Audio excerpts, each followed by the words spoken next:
Alrighty, let's study some Chinese. 你几时有空吗？ Okay. 几时 when. 即使我没有时间， Even if. 你及时帮助了我。及时 on time. 我的朋友有急事。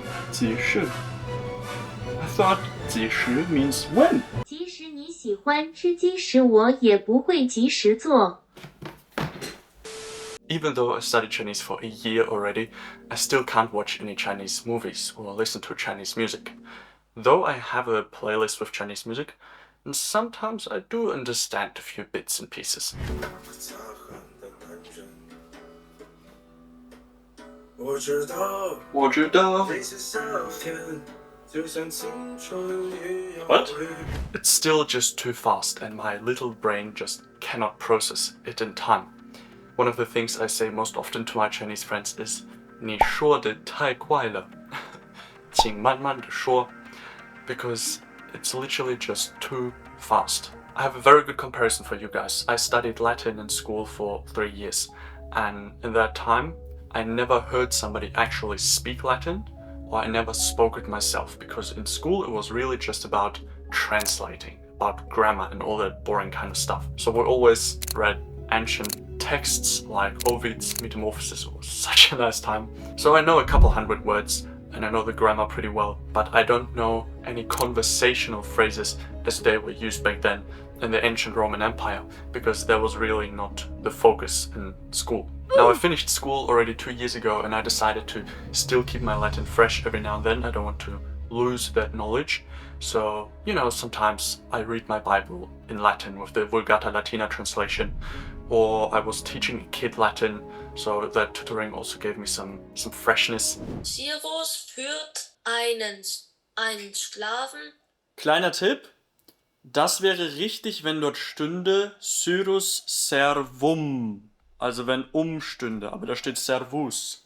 And sometimes, you know, watch a few videos about it, and the biggest guy, or the most famous guy on YouTube in terms of Latin is Luke Ranieri, I think. He is a sick lad, like an American who speaks fluent Latin. Artem gladiatorium facitis, atque etiam spectacula varia iam fecistis hodie. He's got a live stream where he speaks Latin only, with the intention to teach Latin. So he speaks to his viewers. And I was watching that live stream and actually understood so much, especially because of his facial expressions, because of his gestures. It was very easy to understand.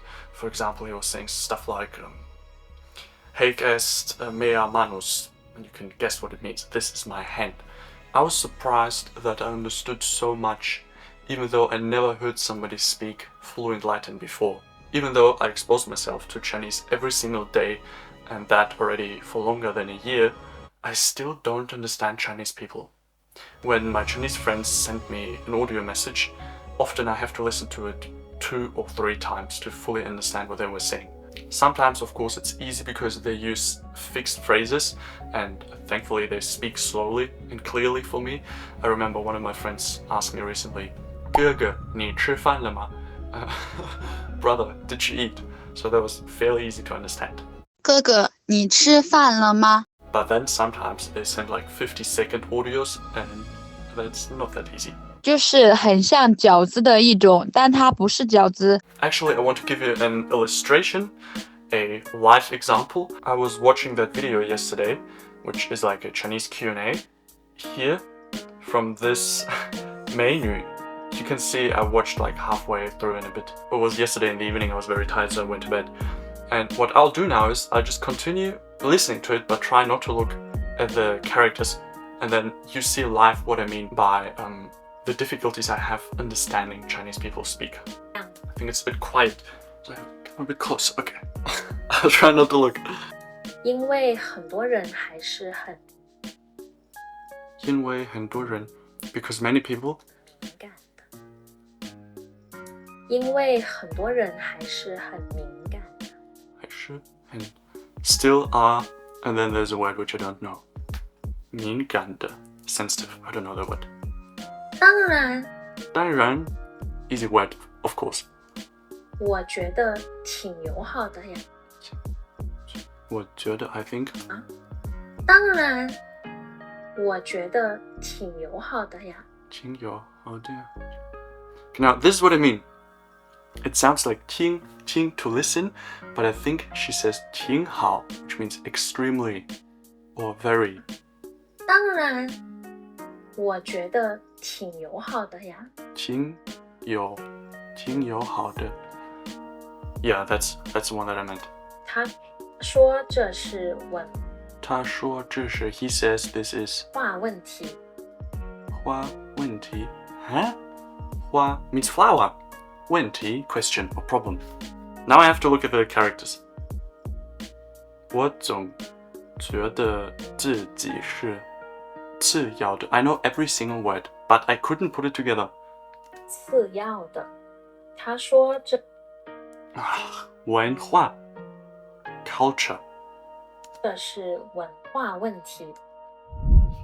You see what the problem is. I want to give an explanation why it is so difficult to understand Chinese, and the reason is pinyin. If you break down Chinese like every language, it consists of syllables. But the special thing about Chinese is that there is a very, very limited amount of syllables. The pinyin chart shows you all these syllables, and within these couple hundred syllables, you see all possible words and word combinations. This leads to lots of homophones, so words that sound the same but have a different meaning and different characters. The best way to describe it is literally like saying in English, it's very comfortable to walk on the beach with bare feet. Bare can mean no shoes, no socks, or bare like bare feet, even though it doesn't make any sense. Or another sentence is, the doctor got very angry and lost his patience. You see, and this is literally what happens to me when listening to Chinese sentences. I always hear another word than the word that was actually meant. Hey guys, it's me from the editing page. I forgot to mention something. Chinese doesn't really have very unique sounding words. If I give you the English word entertainment, you probably think of Netflix or something, because there is no other word you could confuse it with. There is no word that sounds like entertainment and has another meaning, except for related words like to entertain as a verb. With Chinese, it's different though. Often as a learner, I find myself that everything sounds the same. It's as if I ask you, 你知道金吗? 金. What the hell is 金? If you don't see the character. If I jump into my dictionary app and type in 金 in the first tone, you get so many different words. For example, this here, which I know, 金 can mean to undergo, or it can also mean scripture. Then 金, energy, spirit. 金, like the capital, 北京. 金, like 眼睛, eyeball. Apparently, 金 can also mean whale. So, you know, what kind of 金 do you mean? Often I hear a sentence and I understand a few parts like personal pronouns, common verbs, or particles. And then there are often words which I don't understand, but I actually know these words. I just don't know them until I see the character. As I just showed you before in the video, I didn't understand what she was talking about, but when I see the sentence, all makes sense. Now guys, I don't just want to complain, but I also want to encourage you if you face similar difficulties and provide a possible solution. And the solution is input. I know it's a very boring answer, but you should really esteem every improvement and celebrate every achievement and use it as fuel. Recently I was watching a video from Mandarin Corner. It's a very good channel to get Chinese input, and I was watching like with 100% focus, so listening clearly, my eyes on the subtitles all the time, and sometimes repeating, and actually I understood a lot of that conversation. It was two natives speaking with normal speed about a very interesting topic, and sometimes I even had to laugh my ass off because it was so funny, and it really made me happy because for the first time I actually could watch a video that was fully in Chinese and understand it.